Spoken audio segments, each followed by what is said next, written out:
What's that with the big, crazy eyes? Eyes are how I express my emotion. The eyes of the winter.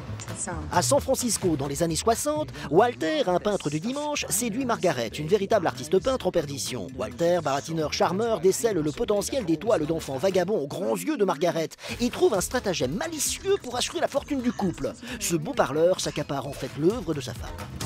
Who is the artist? C'est leur secret. Ah, yeah. $17 million. The art world is abuzz. He sells paintings, and he sells pictures of the paintings, and he sells postcards of pictures of the paintings. Christ, it's a movement. It's synthetic kitsch. Exactly. I love it.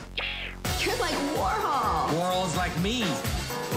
Très vite, Walter devient une célébrité locale, puis mondiale. Mais le poids de la culpabilité ronge Margaret. Le vernis se fissure et elle finit par cracher le morceau à la presse. Big Eyes, une comédie dramatique légère, l'histoire vraie du couple Keane, idéal pour Tim Burton avec un affabulateur hors pair prodigieusement incarné par Christoph Waltz et une timide qui peine à s'affranchir, jouée impeccablement par Amy Adams. I painted every single one of them.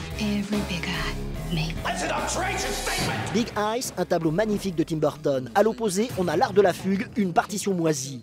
S'il y a une raison pour laquelle tu t'intéresses aux histoires de ton frère, c'est que ça te permet à toi de ne pas réfléchir à ta propre histoire. Tout va très bien avec Ada. Alors pourquoi tu dors par terre sur un matelas gonflable? Gonflant, elle a voulu dire gonflant. L'art de la fugue, c'est même pire que ça. L'art de la fugue développe un même thème qui fuit d'un personnage à l'autre, en l'occurrence la lâcheté au sein du couple qui vous pourrit la vie. À force d'accumuler les remords, il se métamorphose en regret. Une belle brochette d'acteurs s'agite pour rien dans cette comédie bavarde et molle, sans intérêt. C'est un cadeau de Louis? Oui, elles sont fausses. Ah, pour sûr, il n'y a que des fausses notes dans l'art de la fugue de Brice Covin qui n'est pas le Jean-Sébastien Bach du cinéma. Sur ce, on se bat réellement en Chine avec Yolande Moreau. Ça a l'air compliqué de rapatrier le corps de mon fils, parce que je ne connais même pas les circonstances de l'accident. Voyage en Chine, un film mélancolique à mort, le compliqué chemin de croix d'une mère endeuillée par le décès de son fils.